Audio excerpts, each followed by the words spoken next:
Hello TURO hosts, or hello future TURO hosts. Well, today we're going to be talking about the things that you should never do as a TURO host unless you want your life to be miserable and stressful. In all honesty, guys, really in this video I'm going to be sharing the things you don't want to do because you can either just lose money or you can make your customers' experience not that great, which would then result to lower reviews, which then would really result in you losing money. Now, before we begin, guys, don't forget to smash that like button and subscribe for the YouTube algorithm. I post videos about TURO every single week, so be sure to not miss them out by being subscribed and hitting that notification bell right next to it. So I made a poll on both Facebook and YouTube about the things hosts should never do on TURO. And so I'm going to be sharing with you guys the results. According to all the people who voted, the number one thing you should definitely avoid as a TURO host is underpricing your vehicle. And although I'm not going to be talking a lot about how to properly price your vehicle, since I already have a video about that, which I'm going to put right here, a big picture of it, and I'll leave the link on the description below for that video. I'm just going to go over a slight overview about that video of the things you want to keep in mind. Remember to check your competition on TURO. That's the best way to price your vehicle. If your competition with a similar vehicle with a similar year is having that vehicle at $50 and you don't see anything under that, then why in the world would you price your vehicle for $30? Now, don't get me wrong, I understand you want to sell or book your vehicle. Now, don't get me wrong, I understand that you want to book your vehicle the most amount of times, but there's no need for you to go from $50 to $30. I mean, the only one who wins in this case is the guest, which is fine. I mean, if that's what you want, but you could go, instead of $50, you could go $48 and you're still gonna get that booking because the next guy has a similar vehicle, comparable vehicle, and it's $2 more expensive. So of course people are gonna pick your vehicle. Now, I also understand that some new hosts out there are trying to undercut or underprice their vehicles significantly so that they could get the reviews and they could get the experience, which is totally fine. I was one of those hosts before, but eventually you got to realize, you know, after your 20th, 50th, not even 50th, I would say after your 10th to 20th trip, you want to make sure that you're pricing your vehicle competitively so that you're not leaving any money on the table. But anyways, the next thing you don't want to do as a TURO host is asking for your customers' auto insurance information if you're in the 85 plan. Now let me explain what the 85 plan means. If you're a TURO host, you probably already know this, but if you're new to TURO, there's several different plans that you could pick from. And again, I have a video explaining all of these things, so I'm not gonna go too in deep on this. But the 85 plan just means it's a way for where you get as a host 85% of whatever you're charging, and then TURO gets 15% of those rates, you know? So TURO normally doesn't cover a lot of things, and the deductible is pretty high on this plan. The deductible is actually $2,500, so if anything happens along the trip, you as a host pay $2,500 copay, pretty much. So anything above that, TURO will help you out and cover it. So if it's a total loss, if it's something really bad, TURO will still help you. But $2,500 is a lot of money that a lot of people just don't want to pay. And so what they end up doing is they go to their guest and they ask them for their auto insurance information. And while this is good for the host, because again, if something happens, you could always just use your customer's auto insurance policy information, keep in mind that your customer or the guest is already paying TURO for a specific coverage. Again, if you want to book a TURO vehicle, TURO will actually ask you if you want some sort of coverage. And let's assume that this guest already say yes, they want the best coverage, then there's no point for them in sharing that information with you. And so this could trigger people the wrong way. This could make an experience be unpleasant, and ultimately it could result in a very awkward situation for both you and the guest, which again you should definitely try to avoid, just to make sure that it's an enjoyable experience for all. If you don't have the $2,500 for the deductible plan, then I would just recommend you move into a better plan, which again I'll leave a picture right here so you could observe.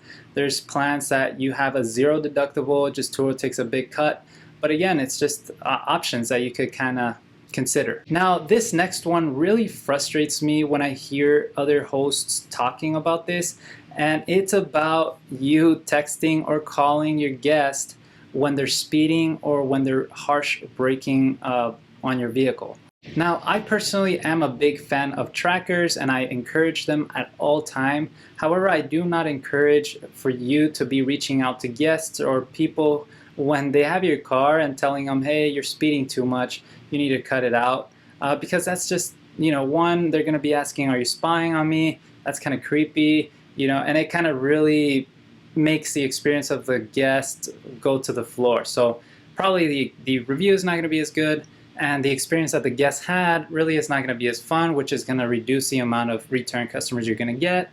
Not that that's important, but you just want to keep a good balance on that. Now again, if you do have this guest that is driving recklessly and you're just very concerned for your vehicle's safety or for the safety of others, then I would recommend probably just calling TURO or canceling the trip. Request to cancel the trip and tell TURO, you know what, this guy's just recklessly driving, he's going to get in an accident, he's going to get someone hurt, and I'm sure TURO will definitely help you. But again, if it's not to that extreme, I would honestly recommend to hold off on those text messages and those calls. But again, that's not my recommendation officially, that's just what I would do. Of course, you can do whatever you want with your vehicle. The next thing that people said hosts should never do is canceling your trip within 24 hours. Now, this is important to keep in mind because as a TURO host, you can cancel trips. However, sometimes if you cancel them too close to when the trip will start, TURO will actually charge you $50 to $100 for a cancellation trip fee. If you're an all-time host, these fees will be waived. However, you don't want to be canceling a guest trip simply because imagine this.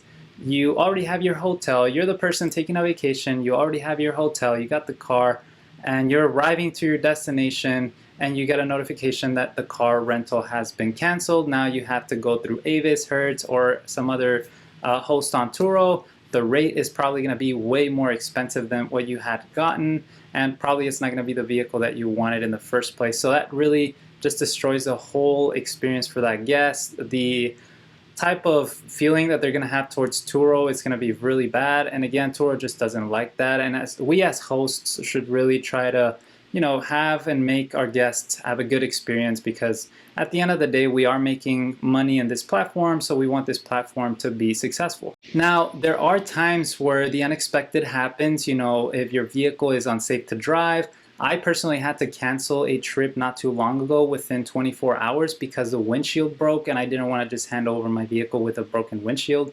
And so there are times where it's appropriate for you to cancel the trip. However, the reason why some people say you should not do this is because there's some hosts out there who will get early bookings. People will book early in advance. They will get or secure a better pricing. And with this recent price surge in, just rental cars, some hosts have been canceling bookings in order to capitalize more on other trips that are here and now. So again, for example, if you got a booking maybe 3 months ago and that guest was only paying you $50 per day, well, now you could just cancel that booking and you can make $100 for one day. So that's completely unprofessional. That's so rude for the guest. And if TURO actually finds a trend in you canceling these type of trips and capitalizing or doing this sort of practice, they might actually ban you from the platform. So I would just recommend try to honor as many trips as you can. Now, the last two things I do want to talk about, these were on the poll and these were things that people suggested that TURO hosts should never do. And that's one of them is restricting your guests to travel a certain distance. So again, in my case, I could tell my guests, you know what, no traveling outside of Las Vegas, only Las Vegas. And so some people say you shouldn't do that. And then the other thing would be asking for your car to be returned, vacuumed, and cleaned. Now, in this case, I do agree that, but it depends on the situation. So for example, there is a post-trip cleanup option for your guests to pick from. And so if they're not picking that option or if they're not paying for that option, it is assumed that your guest is going to return your vehicle clean. And if they don't, they're just going to charge a cleaning fee. If that's the case, I mean, I do understand that maybe cleaning should be fair, but again, if it's only a candy wrapper and some bottles of water, maybe you don't want to be that host who just goes and charges a cleaning fee. You know what I mean? Now, in terms of the distance, I'm normally a very chill host. So normally I let my guests travel anywhere they want as long as they return the car back in Las Vegas. But recently I had a very bad experience where my car was stuck in San Diego. I used the TURO roadside assistance to tow back my vehicle all the way to Vegas, and it took 2 weeks. So again, now I'm reconsidering, because if that car would have broken down in Las Vegas, I would have been able to tow my vehicle the same day, have it fixed, and have it back in the platform. But because of that, I've had to wait almost 3 weeks, and it was just a very bad experience, which I'm going to be doing a video on all what happened in that specific scenario, because again, that has been the worst experience as a TURO host or in my TURO host career. So I'll be definitely sharing that with you guys. Now, let me know what you guys think in the comment section below. Do you agree with some of these things? What do you do when a guest returns the car dirty? Do you charge them? Do you don't charge them? I mean, there's a lot of things that here could apply to a lot of hosts in different scenarios. So let me know what your thoughts are. Again, if you do have any questions specifically to TURO, I do have an Instagram. You can follow me or message me, and I try to respond as quick as I can to all of my messages. So again, thank you so much for watching. Don't forget to smash that like button for the YouTube algorithm. I do appreciate you for staying till the end. Have a safe day, and I'll see you guys next time. Peace.